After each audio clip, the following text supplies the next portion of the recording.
Hi, Paul Sackett, Good News Broadcast. I'm speaking to James Bell. Hi, James. How are you? I'm talking cars. It's a great day. Cars are very important. You're at the Specialty Equipment Market Association, or SEMA. Yeah. And we're going to talk about Bling. Bling in the world of cars. Yes. See some of the hottest custom concept and performance cars that will be on display at the show. And Chevy sure has a heck of a lot of good cars and has for many years. And I will also add, is a great corporate, socially responsible corporation for many years as well. So, James, tell us the latest and the super things that are happening out there. And you even have an electric car, I believe. Oh, absolutely. Yeah, well, the SEMA show is this really kind of interesting kind of mix of a candy store. You've got vehicles here that are way over the top, 24-inch diamond-crusted wheels. I saw an Audi sports car yesterday that was painted to look like a leopard. So things are a little out of control. That's on one side of the spectrum. But then the other side of the spectrum is that these are vehicles that, this is a conference where the manufacturers get together with the aftermarket industry and come up with some great ideas to enhance the performance, the fuel efficiency, the appearance. They really kind of, design the future of customizing your vehicle. You mentioned electric cars. At Chevrolet had a party just this week where we introduced a little vehicle called the Spark EV concept. Now, the Spark electric vehicle is already on sale in California and Oregon, and will eventually will be going nationwide soon. But what's great about this car, from my way of thinking, is that it's now becoming a modified car.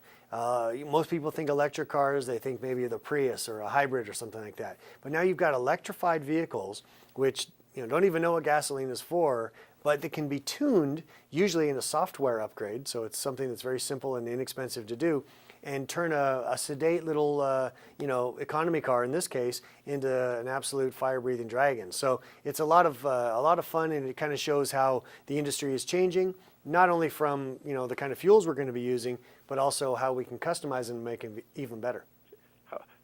I'm a little baffled here, James. What do you mean by the software? You can change.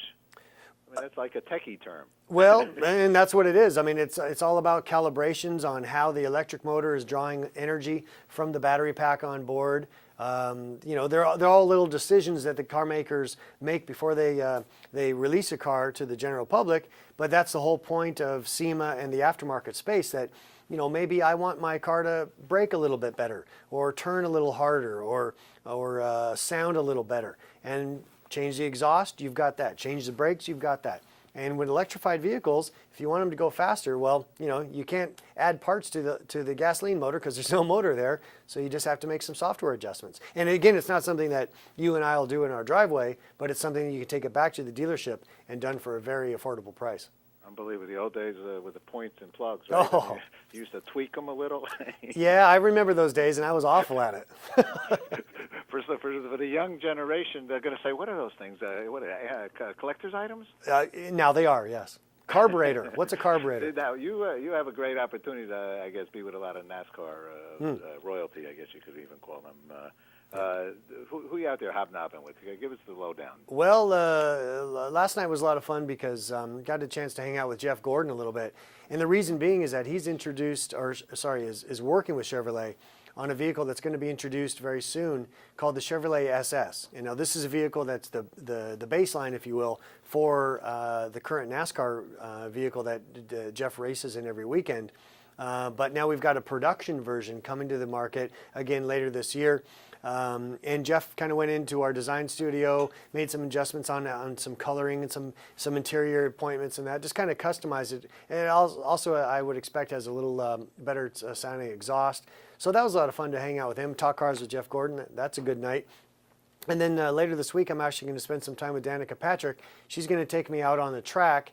And we're going to have a camera on board, and you invite me back, I'd be happy to show it to you, but I have a feeling it's going to become a very embarrassing piece of tape for yours truly. I could be a stand-in if you're... You're very generous, and I know exactly what you're saying.